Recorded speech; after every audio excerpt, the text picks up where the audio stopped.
Director food Hyderabad, यहाँ पे easy activation के मौके पर यहाँ पे इन्होंने स्टॉल लगाया है। तो हम इनसे पूछेंगे सर, आप अपना तारुफ भी पेश कीजिए और अपने आइटम है जो आपकी प्रोडक्ट हैं उसके बारे में बताएं। अस्सलाम वालेकुम सर।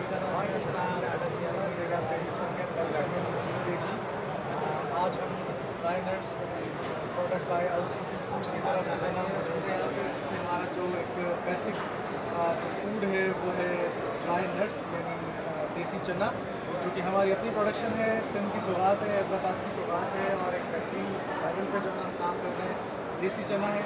उसके बाद हमारी जो दूसरी प्रोडक्ट है रेवड़ी है, क्योंकि इस सीज़न में बहुत अच्छी रेवड़ी भी चल रही है, सर्दी में ज़्यादा। हाँ, और उसके बाद मिक्स इनको है, गजक है।